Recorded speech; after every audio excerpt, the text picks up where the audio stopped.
Yo, kamusta mga lods?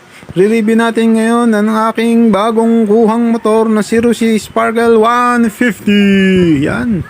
Ganda ng mags, oh. Yan. Simulan na natin sa kanyang harap. Yan. Electronic fuel injected. Yan ang kanyang headlight. Yan, no? Triple split ang kanyang headlight. Yan. Napakaangas. Matulis. Matulis ang kanyang headlight. Ayan, ang kanyang busina, maliit lang. Stock.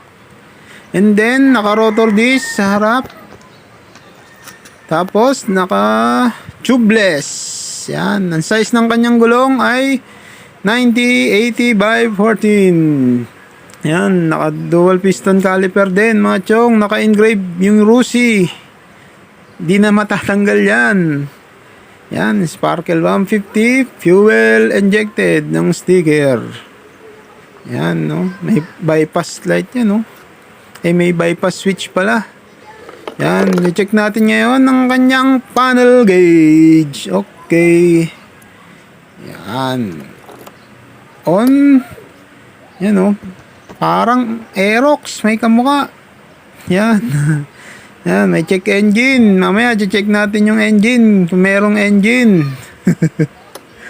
Yan. On. Okay, oh. Ganda ng animation. Yan. Napakaangas. Yan yung mga switch niya. Meron siyang hazard light. Bypass. Yan. Turn signal light. And then, sa kabila, meron tayong kill switch and start and stop system. Yan. Pag nasa stoplight ka, mamamatay makina mo.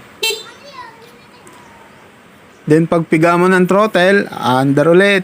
Mag-i-start ulit. Yan. Yan. Check brake. Yan.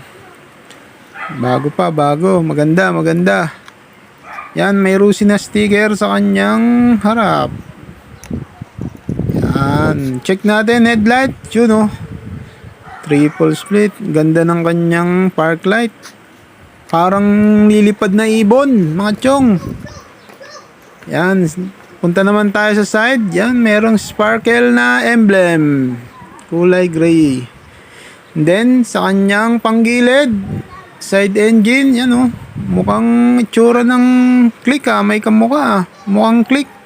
Yan. Ang kanyang pillion ride. Then shock, kulay pula. Yan, adjustable din, mga chong. Then yan, lagay ng gear oil saka drain ng gear oil. And then ang kanyang gulong, tubeless din.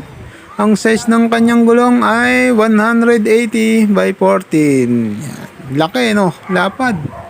Then check, tingnan natin. Yan, may side stand.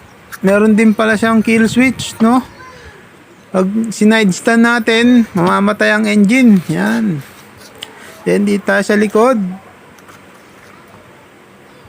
Yan, meron din emblem sa kabilang gilid niya.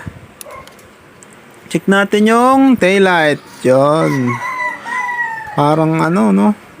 Puzzle, pyramid. Yan, check brake, check brake. Yun, meron sa gitna. Brake light niya. Then yan, signal light. Kamukhang kamukha talaga. May kamukha talaga siya. Yan, yung kanyang tambuchon. Then meron din siyang coolant. Yan, oh, liquid cooled na din siya. Meron siyang radiator, mga chong. Yan, napakaangas talaga, chong. Yan, level ng coolant. Kitang-kita rin, punong-puno.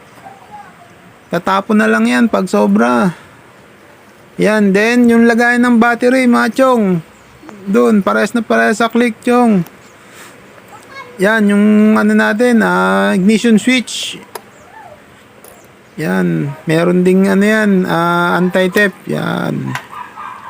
Then yung pagbukas ng upuan, pakaliwa lang din, pakaliwa. Dito naman tayo ngayon sa kanyang upuan. Yan. Malaki ang kanyang lagayan. Kasyang-kasyang full face helmet dyan, mga chong. Ano mo, lapad, oh. Malaki na yung kamay ko, ha. Then, ang kanyang fuel tank. Yung ano niya pala, kanyang chassis number. Yan, ang kanyang fuel tank capacity is 5.5 liters. Nabubulol pa ako. Hayop. Yun, may OBD pa. Yan, dyan yung sasalpakan, yung computer. Para ma-check nyo kung anong sira ng inyong motor. Yan, may mga tools. Siyempre, basic tools lang yan, mga chong. Yan, check natin yung bulsa niya. Yan, medyo mababaw nga lang, mga chong. Then, meron din siyang USB charger. Yan. Pwede ka nang bumiyahe ng malayo. Di ka na malolobat.